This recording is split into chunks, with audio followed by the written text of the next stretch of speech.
Hello दोस्तों, कैसे हैं आप लोग। उम्मीद करते हैं अच्छे होंगे और आप देख रहे हैं हमारा चैनल केमिस्ट लॉलीपॉप। मैं जिस टॉपिक पर बात करने वाला हूँ वो आज है कोरोना के टाइम में जो ज़्यादातर आज ट्रेंडिंग में चल रहा है, black fungus, blue fungus, sorry blue fungus. इस टॉपिक पे हम आज बात करने वाले हैं कि ये क्या है, किसको हो सकता है, इसका लक्षण क्या है, सावधानी क्या है, इससे कैसे बचें। तो आज मैं इसी टॉपिक पे बात करने वाला हूँ। अगर आप हमारे इस चैनल पे नए हैं तो आप हमारे चैनल को सब्सक्राइब कर लें और अपने दोस्तों के साथ शेयर करें ताकि उसको भी पता चल पाए कि इससे बचना कैसे है। और अभी तक आपने हमारे चैनल को सब्सक्राइब नहीं किया है तो इस चैनल को सब्सक्राइब जरूर कर लें। तो आज आते हैं हम अपना टॉपिक पे। टॉपिक जो है ब्लैक फंगस। ब्लैक फंगस को लेकर जो सरकार ने एडवाइजरी जारी की है, इससे कैसे बचें, इसको क्या ध्यान में रखना है, वो आज हम स्टार्ट करने वाले हैं। ब्लैक फंगस की जानकारी जो दी है वो आपको इसको ध्यान से देख रहे हैं। उम्मीद करते हैं कि आप इसे ठीक से देख पा रहे होंगे। सरकार ने ब्लैक फंगस को लेकर एडवाइजरी जारी कर दी है।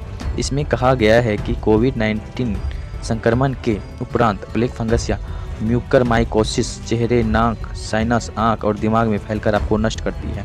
कहने का मतलब जो कोविड-19 का शिकार हो चुके हैं उसको ये ब्लैक फंगस पकड़ने का ज़्यादा डर है। तो ब्लैक फंगस यानी म्यूकरमाइकोसिस ने पूरे देश में अपना पैर पसारना शुरू कर दिया है।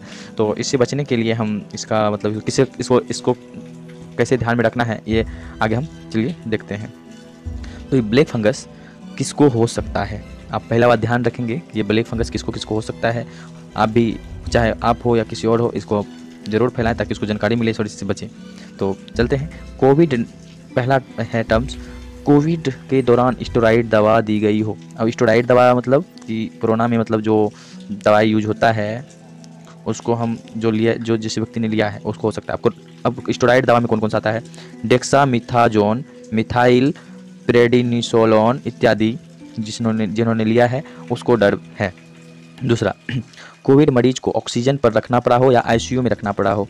मतलब जिसको आईसीयू में रखा गया हो या जो व्यक्ति ऑक्सीजन पे रहा हो। मतलब जाहिर सी बात है कि जो आईसीयू में गया है तो उसको ऑक्सीजन पे रखा ही होगा। तो यहाँ तक। तीसरा पॉइंट है कि डायबिटीज़ का अच्छा नियंत्रण ना हो। आजकल लगभग मेरे ख्याल से 80% लोगों को, मतलब युवा छोड़ा के बुजुर्ग में 80% लोगों को शुगर बीमारी है।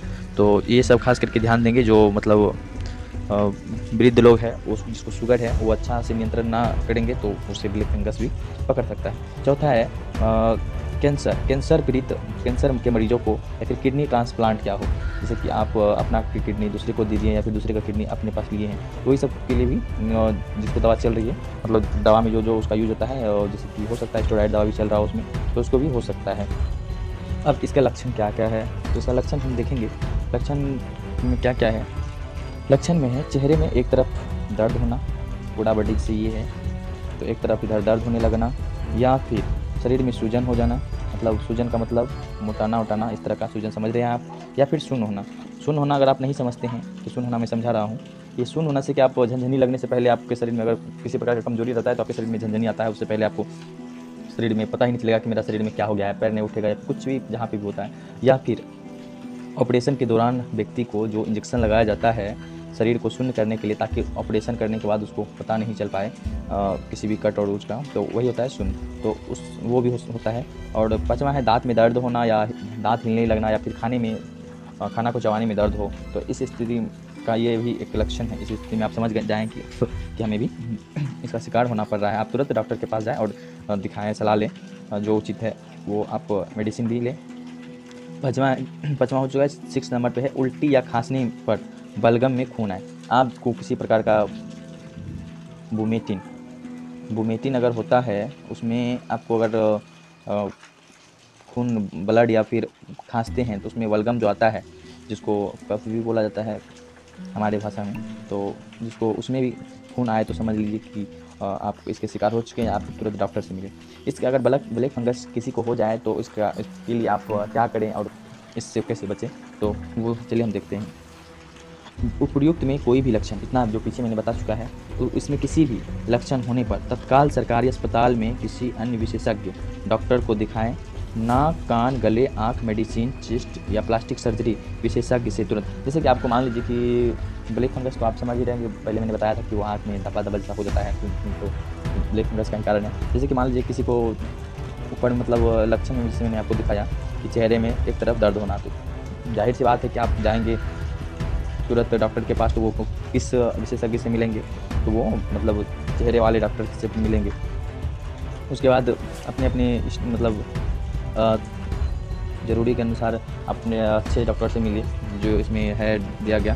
तो चलिए अब अगले हम टॉपिक मतलब अगले सावधानियों में देखते हैं। स्वयं या किसी स्वयं या गैर विशेषज्ञ डॉक्टर के दोस्त, मित्र या रिश्तेदार के कहने पर स्टेरॉइड दवा ना लें। जैसे कि आपको पता चल गया होगा कि स्टेरॉइड दवा लेने पर ही ज़्यादातर खतरा बना है। तो आप अपने दोस्त नहीं, मतलब गाँव में होता है एक झोला छाप डॉक्टर, वो सब कहने पर आप इस दवाई का यूज़ ना करें। और अगर स्टेरॉइड का प्रयोग करते हैं तो वो विशेष डॉक्टर के द्वारा सलाह लीजिए और पूछिए उससे कि मतलब हमें क्यों दिया जा रहा है, इससे क्या क्या फ़ायदा है। लक्षण के पहले 5-7 दिनों तक स्टेरॉइड का दुष्परिणाम होते ही, बीमारी शुरू होते ही स्टेरॉइड शुरू ना करें। मतलब आपको कोविड-19 है तो स्टेरॉइड की दवा शुरू ना करें। इलाज शुरू होने पर डॉक्टर से पूछें इन दवाओं का स्टेरॉइड तो नहीं अगर है तो ये मुझे क्यों दी जा रही है। मतलब वही मैंने बताया, जो ये स्टेरॉइड दवा अगर आप ले रहे हैं तो वो डॉक्टर से पूछिए कि आखिर ये हमको क्यों दे रहे हैं, इसका क्या फ़ायदा है हमें। और स्टेरॉइड शुरू होने पर नियमित डॉक्टर से संपर्क में रहें ताकि मतलब आपको किसी प्रकार का खतरा ना हो जाए। और ये जो मैंने ये वीडियो बनाया है तो आप इसे स्वयं ना रखें, इस जानकारी को खुद से आगे तक बढ़ाएँ। इसे मतलब मेरा कहने का मतलब इस वीडियो को आप शेयर करें ताकि आपके पूरे परिवार में पता चल पाए ये क्या चीज़ है। और अगर अभी तक हमारे इस चैनल को सब्सक्राइब नहीं किया तो सब्सक्राइब भी कर लें और